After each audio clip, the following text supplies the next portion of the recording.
मेरे प्यारे इस्लामी भाइयों और बहनों, आज हम एक ऐसे मौजू पर बात करने जा रहे हैं जो इस्लाम की बुनियाद है और हर मुसलमान की ज़िंदगी का बहुत अहम अमल है, और वो इबादत है नमाज। नमाज इस्लाम का दूसरा सुतून है और ये वो इबादत है जो अल्लाह ताला ने हर मुसलमान पर फ़र्ज़ की है। एक सच्चे मोमिन की पहचान यही है कि वो 5 वक्त की नमाज अदा करता है। अल्लाह ताला कुरान मजीद में फरमाता है कि बेशक नमाज बेहयाई और बुराई से रोकती है। इस आयत से हमें ये मालूम होता है कि अगर इंसान सच्चे दिल के साथ नमाज अदा करे तो अल्लाह ताला उसे गुनाहों और बुराइयों से बचा लेता है। मेरे भाइयों और बहनों, नमाज सिर्फ एक इबादत नहीं बल्कि ये अल्लाह ताला से मुलाकात का एक खूबसूरत ज़रिया है।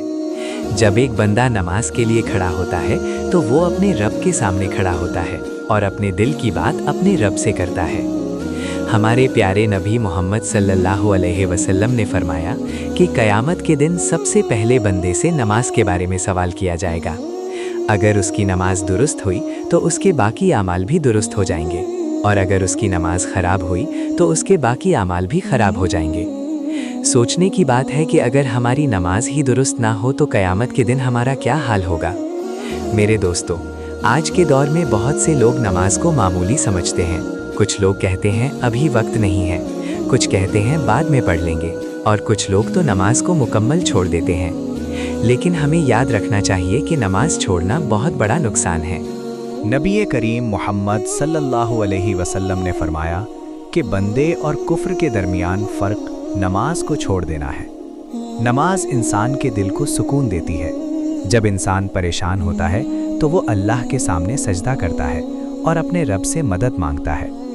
इसीलिए नबी करीम मोहम्मद सल्लल्लाहु अलैहि वसल्लम जब भी किसी मुश्किल या परेशानी में होते तो फ़ौरन नमाज की तरफ मुतवज्जे हो जाते थे। मेरे भाइयों, अगर हम चाहते हैं कि हमारी ज़िंदगी में सुकून हो और हमारे रिज़्क़ में बरकत हो तो हमें 5 वक्त की नमाज को अपनी ज़िंदगी का आए आज हम सब ये अहद करेंगे कि हम अपनी नमाज की हिफाजत करेंगे और हमेशा वक्त पर नमाज अदा करेंगे। अपने घर वालों और दोस्तों को भी नमाज की दावत देंगे।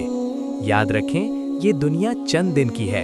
एक दिन हम सबको अल्लाह के सामने हाजिर होना है और वहाँ सिर्फ हमारे आमाल ही काम आएंगे।